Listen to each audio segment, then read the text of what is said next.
वो लोग जो बीजेपी आज खप डाल रही है शराबबंदी के लिए, वो पीडीपी जो खप डाल रही है शराबबंदी के लिए, ये डिमांड कौन कौन कर रहा है? सभी जो पॉलिटिकल पार्टी कोई सभी नहीं कर रही, पीडीपी और बीजेपी कर रही है। आप सीधा बोलिए कि बीजेपी और पीडीपी डिमांड कर रही है कि जम्मू कश्मीर में शराबबंदी होनी चाहिए। तो भैया 11-12 साल उनकी हुकूमत रही, पीडीपी और बीजेपी की सरकार रही, तो उसमें ये क्यों नहीं बंद किया? उन्होंने कर देना चाहिए था। हमें क्यों बार बार पूछते हैं कि भाई बंद कर दो, बंद कर दो? और दूसरी बात कि आज ठीक है, जब हमारी सरकार 2014 से पहले थी, उसमें कितनी वाइन शॉपें थी, एक डाटा आप निकाल दें। और फिर जब 11-12 साल जो 2014 के बाद जम्मू कश्मीर में सरकार रही, वो बीजेपी और पीडीपी की सरकार रही, उसके बाद कितनी वाइन शॉपें खुली? ये जितनी एवरी नुक एंड कॉर्नर पे शराब की दुकानें खुली हैं, आप देखें कितनी खुली हैं। आज हालात ये हैं कि एक वक्त था जब 2014 से पहले जो उमर अब्दुल्ला सरकार थी, कांग्रेस के साथ कोलिशन में थी, उस समय ये एक रूल था कि 500 मीटर मंदिर के पास, किसी रिलीजियस जगह के पास या एजुकेशनल इंस्टीट्यूशन के पास ऐसी कोई जगह थी जहां बैन किया था कि उसके पास में कहीं शराब की दुकान नहीं खुलेगी। आज आप देखें कहाँ कहाँ शराब की दुकानें खुली। ये पूरे जितने भी आज जो आउटलेट जो हैं शराब के, आप मुझे बताएं किसके दौर में आए?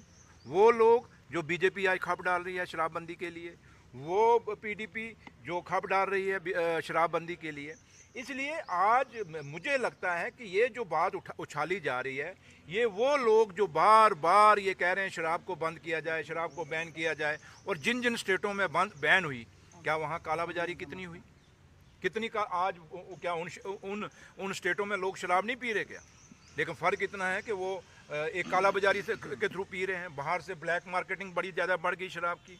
लेकिन उसके बावजूद भी ये कुछ लोग ऐसे हैं, अचानक जब बात ये चल रही है कि जम्मू कश्मीर में नशा बहुत हो गया है, ड्रग्स बहुत हो गए हैं, उस ड्रग्स को ख़त्म करना है, और अचानक ये कहाँ से बात उठ गई?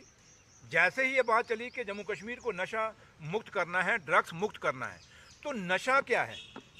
किस नशे की प्रायोरिटी है हमारी? सबसे बड़ी प्रायोरिटी पहले वो ड्रग्स जो हमारे बच्चों को, हमारी नस्लों को ख़त्म कर रहा है, उसको ख़त्म करने की ज़रूरत है। शराब की दुकानें बंद हो जाएंगी तो क्या हो जाएगा? क्या ड्रग्स पे ये लोग ड्रग्स पे क्यों नहीं इतना जोर डाल रहे? इसका मतलब ये वो कुछ ऐसे लोग हैं जो ड्रग्स से लोगों का ध्यान हटा के शराब की तरफ मोड़ रहे हैं, ताकि शराब की तरफ लोग पब्लिक जो हो जाए और नशे से फिर पीछा छूट जाए। लेकिन मैं लोगों से, आप लोगों के चैनल के माध्यम से लोगों को अपील करूँगा, ये वो लोग, चंद लोग हैं जो आपके बच्चों को ड्रग्स में घुसेड़ना चाहते हैं, जो चाहते हैं कि ड्रग्स जम्मू कश्मीर में फैले, और वो आप लोगों की अटेंशन डाइवर्ट करके शराब की तरफ लगाना चाहते हैं। शराब को जम्मू कश्मीर में आज पी जा रही है क्या?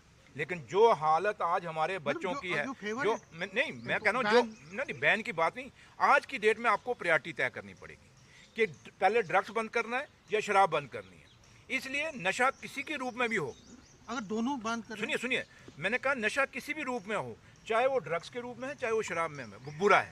लेकिन मैं ये बार बार कहता हूँ कि शराब के फेवर में हम भी नहीं हैं, बट हम ये कहते हैं कि पहली प्रायोरिटी, आप जब आज शराब की तरफ आप लोगों को अटेंशन डाइवर्ट कर रहे हैं, कहीं ना कहीं कुछ लोग जो पुलिस में भी ऐसे हैं, जो या कुछ ऐसे लोग हैं जो सियासत में भी हैं, या दूसरे लोग हैं जो लोग नशे के साथ, कारोबार के साथ जुड़े हुए हैं, आप उनको एस्केप दे रहे हैं, एक अच्छा ऐसा रास्ता दे रहे हैं जिनका उनका टेंशन डाइवर्ट करा रहे हैं। इसलिए मेरा मुद्दा ये है, इसलिए समझने की ज़रूरत है, नशा किसी भी, चाहे अब मेरा बेटा, मैं कभी नहीं चाहूँगा वो शराब पिए, ड्रग्स तो बड़ी दूर की बात है, मैं खुद नहीं चाहूँगा मेरा बेटा कभी शराब पिए, कोई माँ बाप नहीं चाहता मेरा बच्चा मेरी बेटी शराब पिए। इसलिए ये सवाल मत पूछें कि मैं फेवर में हूँ या नहीं फेवर में। बात ये है कि प्रायोरिटी क्या है। इसलिए सबसे बड़ी प्रायोरिटी ये है आप लोगों की और हम लोगों की और पब्लिक की, कि इसमें हमें ड्रग्स को रोकना होगा, और सबसे पहले ड्रग्स जब खत्म हो जाएगा, ड्रग्स रुक जाएगा, उसके बाद शराबबंदी भी होनी चाहिए।